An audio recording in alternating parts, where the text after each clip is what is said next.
Assalamualaikum and hi everyone. We are from group 2 of S55 and today we would like to talk about metastatic melanoma disease. First of all, what is melanoma?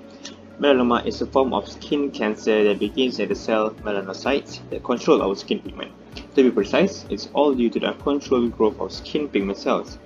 If we left it unchecked, it could be fatal to us. Melanoma that has advanced to the other parts of the body is called as metastatic melanoma. So next up, me, Aisyah will talk about the type of metastatic melanoma. So there are 4 main types of melanoma. So the first one is superficial spreading melanoma. It is the most common melanoma. It starts off by growing along the top layer of the skin and eventually it can penetrate deeper into the skin. Next is nodular melanoma. It is the second most common melanoma.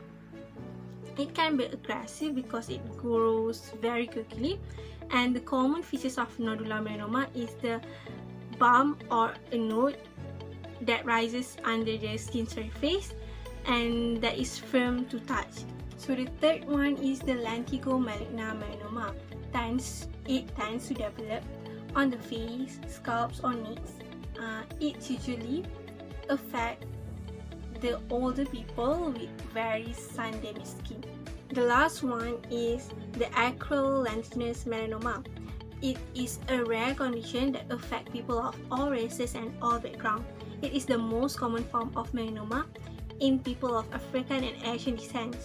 It can develop on the palms of the hands and the soles of the feet as well as the toenails and fingernails. Okay, statistic question. How common is skin cancer?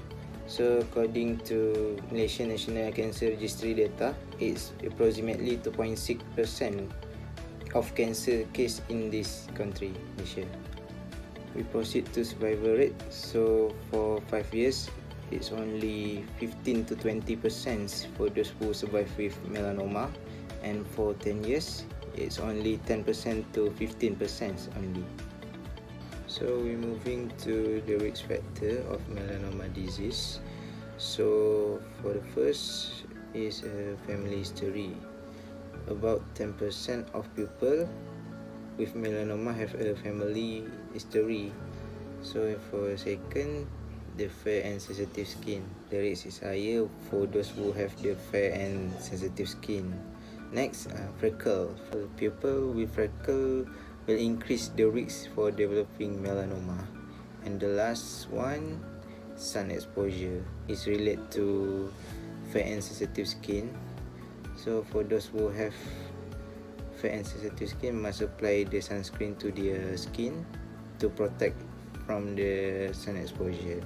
So next we proceed to Hi, I'm Nura Ain. So now I'll be explaining about the symptoms for the metastatic melanoma disease. There are a few organs that will be affected, and a few of them are our lungs, our skin, and our bones, and the other will be explained further by Qistina. And for each group will have different symptoms depending on where it has spread. Okay, the first symptom is headache. This is when the tumor has spread to your brain. And if you have headache for 1 to 2 days, then that is normal. But if it lasted for a week, then you should go see your doctors. The second symptom is hardened lump on the surface of your skin or bumps. If you have this bump on your skin, you have to see whether it changes in size or appearance. For example, if it gets red or if it's very painful, then that is when you should go see your doctor and get it checked. Another thing is you could also have trouble in breathing because the tumor has spread to your lung. Okay, so the next symptom is painful or swollen lymph nodes. As you guys know, lymph nodes are found throughout all our bodies, and usually you might feel painful or the area might feel very hard around the neck area, our head, armpit, and also our groin. This is where most lymph nodes are located. A large cluster of lymph nodes are found there. Moving on to the next symptom is weight loss or the loss of appetite. This is a very common side effect for any cancer, and same goes to metastatic melanoma. Someone might experience this because the tumor has spread to all over skin. To add to my point just now, you might feel fatigue, and this is because when you don't eat, you have lost your appetite, you can feel very tired. That can lead to fatigue. And the last symptom is bone pain. The bone is the late stage site for melanoma disease. If the tumor has spread to your bone, you might feel painful or your bone can become more weak, and this may lead to bone fracture or your bone will break very easily. And that is all from me for the symptoms of metastatic melanoma. And now I'll pass it on to Qistina to further explain about the affected organs for the metastatic melanoma disease. Next, moving on, we are going to look at the affected organs of this metastatic melanoma disease. Did you guys know that although the metastatic melanoma disease is known as a skin cancer, but it does not only just affect our skin, but it can also affect other important organs in our body, such as the liver, bones, lungs, brains, epidermis, and lymph nodes. Have you ever wondered why is this so?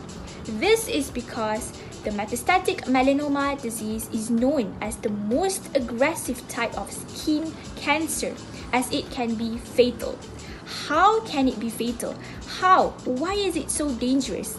This is because this cancer can invade our blood vessels and spread into our lymph nodes and affecting other distant organs and tissues in our body.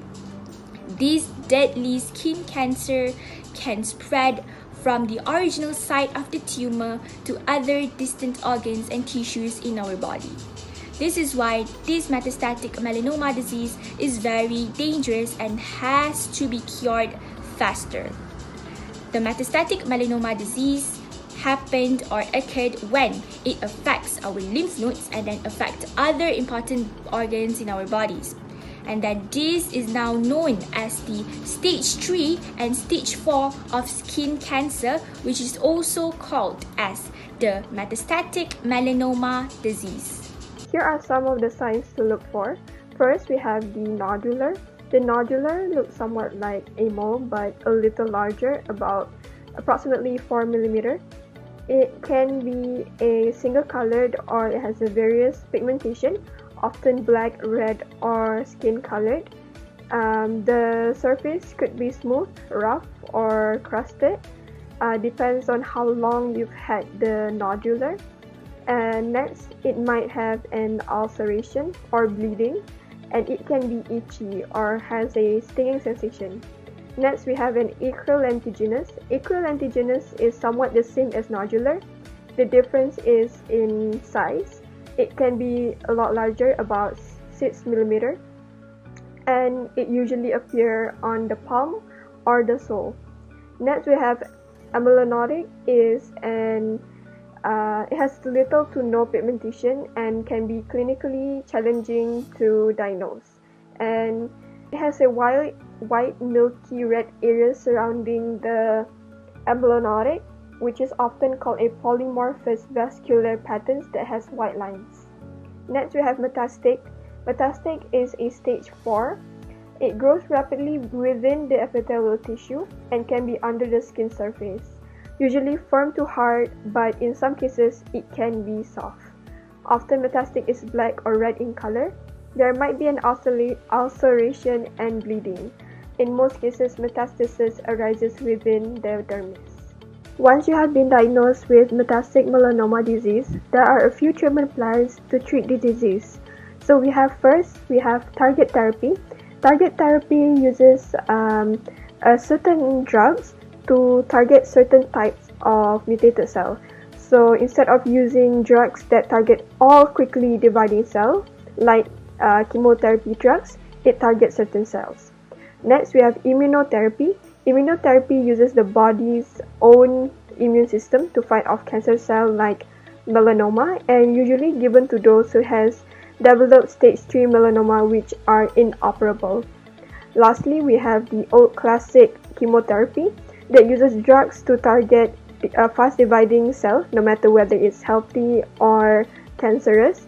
These are usually given to those who are in stage 4 melanoma when other treatments aren't working effectively. Thank you.